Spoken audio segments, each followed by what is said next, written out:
When behind the green screen, you want to make sure that the student is not close to it so it doesn't leave a shadow. If there's a shadow, the green screen will not work.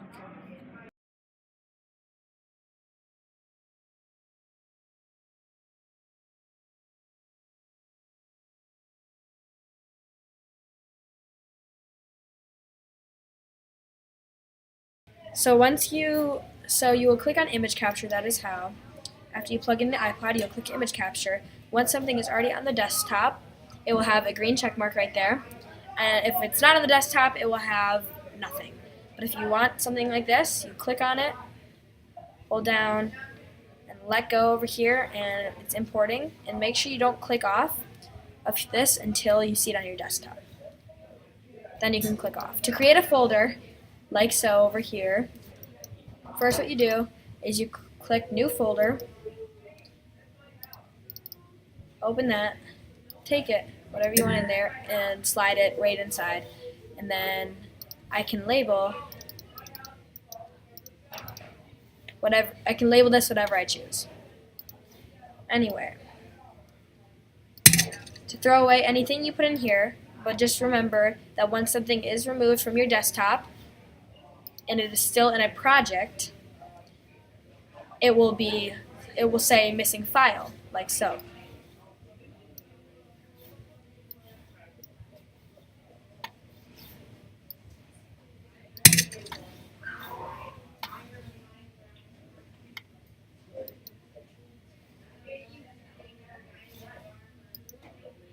This is Final Cut. This is what you will use to edit everything.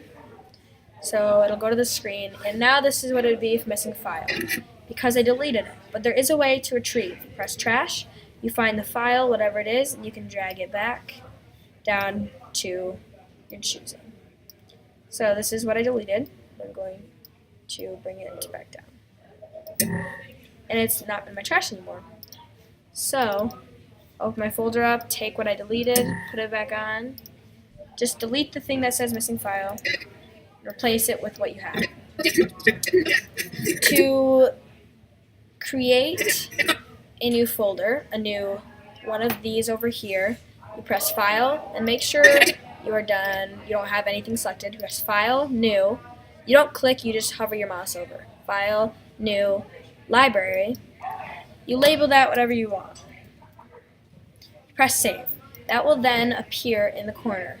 Now, you'll run into the issue where something from the previous project will be on your 1, 2, 3, but that's not the case. You will need, once you have this selected, you'll press File, New, Project, so it's a project within the library. Label that the same as your library, so 1, 2, 3, you save, press OK, then this is your project. So whenever you're working on a segment, make sure you go like this. I go to a different library, and in order to get what I'm working on, I press this. Anyway, to trim something, but you don't want it to be sliced, you only have a little bit, you can mark right here by clicking this red line. Wait till this assign appears. This goes in this way, this one goes in this way, and then I trim right to there. Yes, you can revert your clip to the actual length, so this is regular. Trim, once you trim, it is possible to bring it back to the original. Now, if I have a big clip like so, and I just need to get rid of a big chunk of it, I could trim it like that, but I'm deciding to press Trim and Blade, but make sure before you do that you have this selected where the yellow box is, and you have the line on where you want it to be. Trim, Blade. This cuts it in half. So now I can move, if I want them to be separate pieces, I can move them around. So that's in the middle, and it goes like this. Or I can just delete the clip that I wanted. So you're choosing on whatever you want to do. Next, once you have your project and you want to have the green screen behind, you will go to this section right here with the double like lens, and you will type in Keyer, which we already have searched up. Not Luma Keyer, but just regular Keyer, because this is not the same thing. So you press Keyer, you hold down, it'll have this little plus sign right here, and you click it. Only put a keyer on one time. You don't want multiple keyers on one clip, otherwise it'll make it foggy. Now to get the green screen, you can either choose the background, like so. You'll press sample color until you go on the screen and there's this little plus sign with the box. You hold down and you drag according. You will run into the issue like this, and you just gotta work according to your shadows. Now when you're filming, you don't want the table in it because that creates a disruption, so usually it will be like so. But there is some conditions where you can have the table. Now we run into the issue again with sample color. You just keep adding your samples wherever you want to go. There you go. Now if you need to do different effects, they're all here. If you run into the fill holes, or like up here, the head, there's fill holes, and yes, it'll run into this, but you sample color and you just work accordingly. Edges, you can fix edges if they got cut off, like so. We got a bunch of different effects, but you can just choose accordingly. You can work with the audio and do some volume and pan. You can work with this, and they're pretty self-explanatory. Here's your audio, and you can just work with that. You got info right here, which is just kind of more of the statistics of your video. Now, all this effects right here, they won't be there when you save the video. So now we run into this issue. Again, sample color is all you need. And it is annoying, but it works. So now volume. If you have something that's quiet and your volume's at full, like that, you find this bar right here, you lift it up to whatever you want. 12 is the maximum, so now, or you can bring it down. If you want it silent, you just bring it down all the way to negative infinity. You will still be able to hear it at even the lowest of the low, but negative infinity is the best. The regular is 0. To fade an audio, so if you choose to have something fade, you find this little bar until these two arrows. Either you can fade it from the beginning, you'll find this little line right there, or you can fade the end. Here's how it sounds. Brought to you by Evan Cater Productions. And the sound faded at the end instead of just cutting off. That's usually useful for music. Now, if you want to add music that is a sound effect or something that is on the actual iMovie software, you can play around with your category. You have iMovie, you have GarageBand, a bunch of different things. We usually use iLife, but it doesn't matter. So some of these are sound effects, so I'll play a bark. But then you can also find different songs of barbecue blues.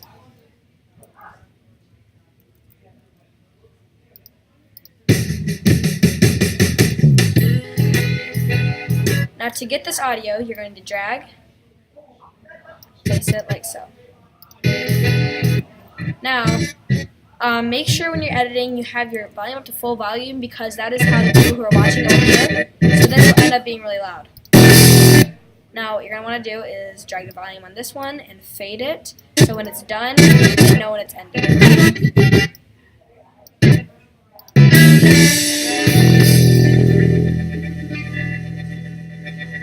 And it fades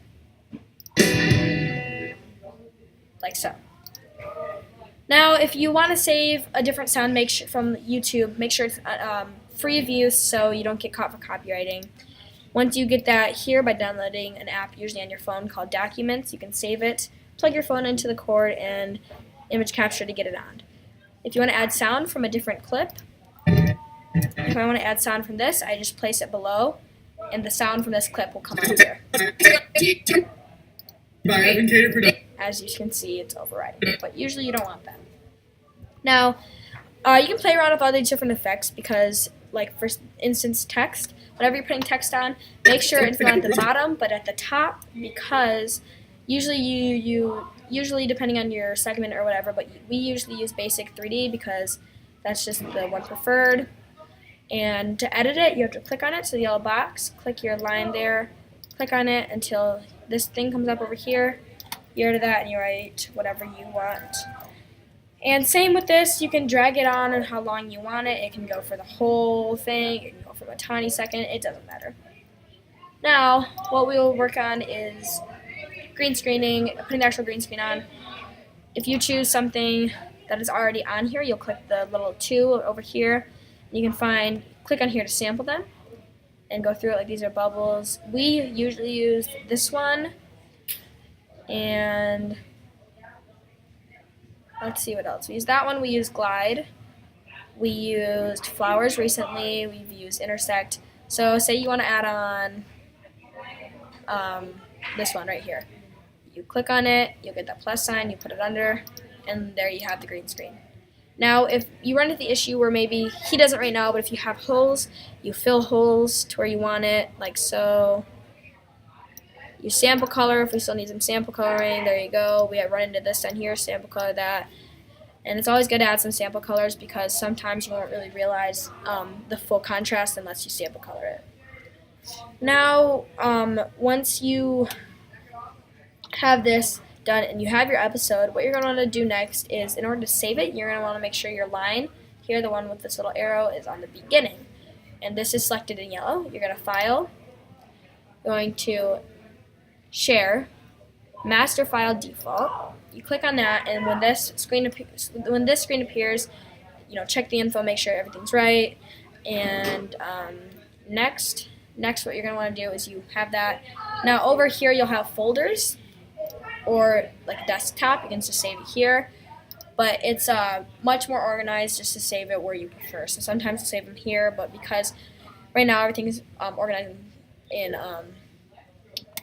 folders, what you're going to do is it's going to be saved into a certain folder. So we're going to do footage, and that'll be saved to this one. You'll press save, and then what you're going to want to do is end up being, if you click save, it'll be in here, and then you can work with it according to where you're going to post it. So that's how you save. So you want to make sure you always follow the right labels, because otherwise it will not save according to how it's supposed to. So it's pretty self-explanatory, the rest of the features. You don't use all of them, but you definitely can play around with it the way you want. You have different transitions. I mean, the software goes endless. Now for a flash drive. Once you have your flash drive,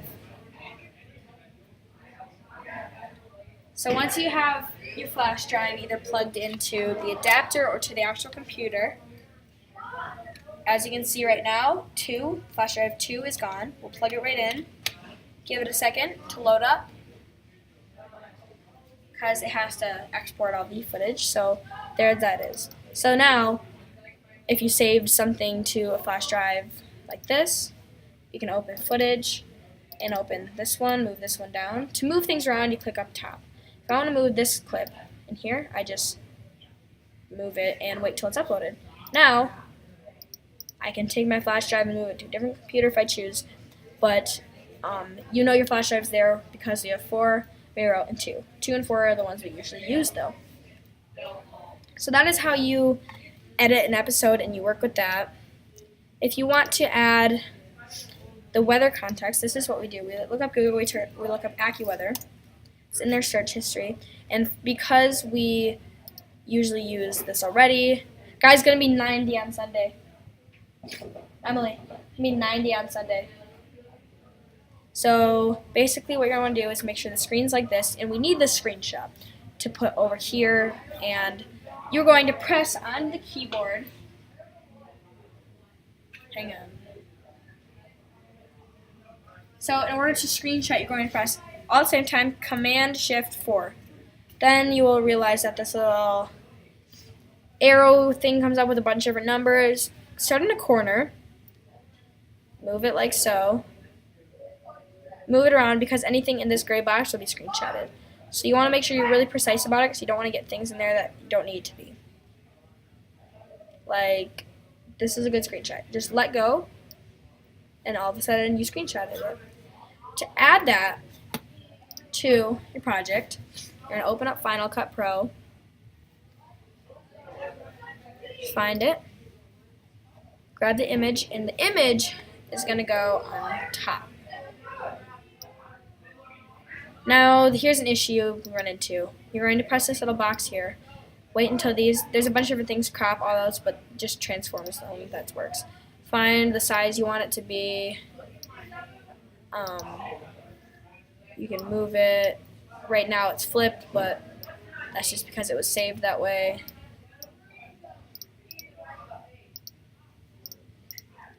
Anyway, you can just save it the way you want.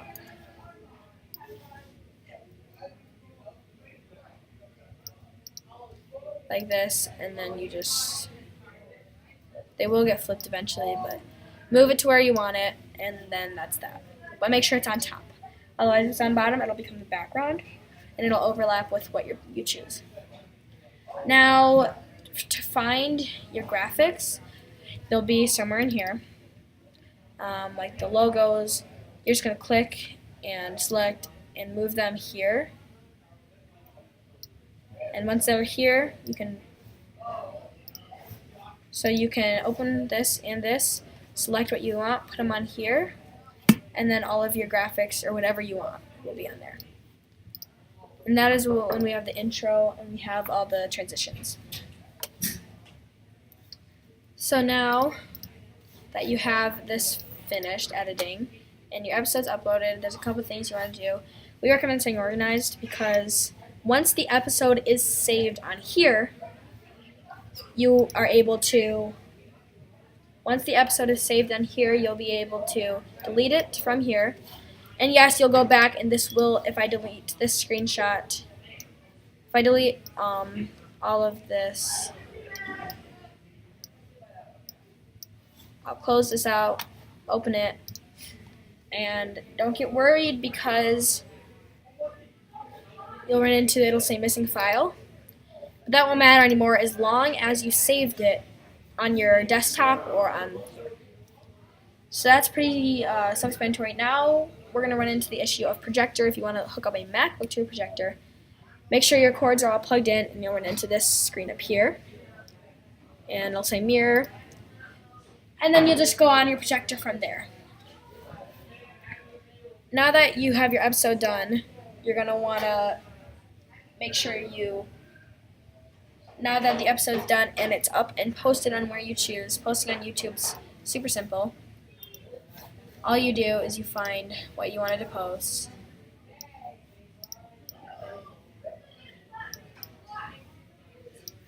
Say I wanted to post this to YouTube.